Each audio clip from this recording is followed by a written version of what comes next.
So way before I started self-improvement, I found myself not doing certain things because I wouldn't be good enough. I didn't ask this girl out because what if she rejected me? I didn't start working out because I couldn't even do one push-up.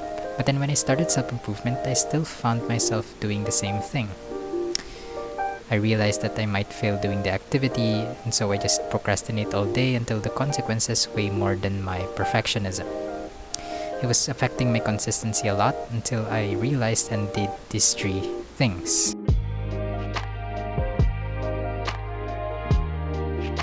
Step 1 is I caught myself. What does catching yourself mean? This just means that whenever you start doing something and you start feeling like it'll take a lot of work or it's not good enough, catch yourself having these kind of thoughts. This just gives you self-awareness and lets you gain more control instead of just instantly going to procrastination because you feel bad that you're not good enough. So step 2, after catching yourself, you have to put everything down. You just sit there and do nothing. I know it's weird because we're trying to get rid of procrastination and now we're just doing nothing. But procrastination is when you're just scrolling through social media or playing video games. What I'm asking you to do is to just sit there and do nothing. Here's the important part. Monitor your options. Let's say you're studying. You open a textbook and then you start feeling like, oh, this is it again. I'm not good enough to study. I'm gonna fail again. So put everything down, sit there, do nothing. When you monitor your options, ask yourself, in what different ways can you do studying? You can go chapter by chapter, you can go page by page, you can do some practice papers, you can do some active recalling, you can go topic by topic. When you monitor your options like this, it makes it more likely for you to do the task because now, instead of it just being one task, it's broken down to 5 things that you can choose one to do from. So step 3, this is where you separate the things you control from things that you don't control. This is where you have to realize that you procrastinate because of your perfectionism. No shit, right? You procrastinate because you value success more than failures. I mean, what's the point in doing it when there's a possibility of failure, right?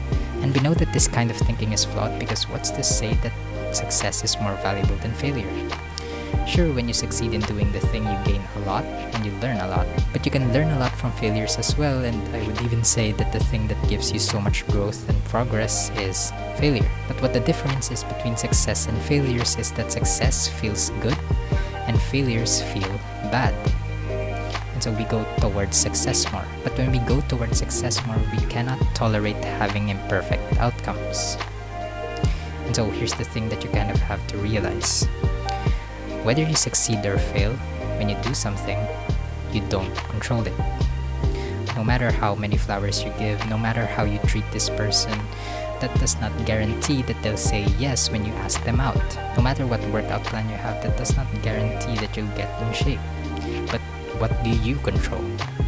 It's whether you try or not. It's whether you go out there and run that will have the most impact on whether you have good cardio or not. It's whether you go and study that will have the most impact on your exam scores. It's not about study techniques or whether you do active recalling or practice papers.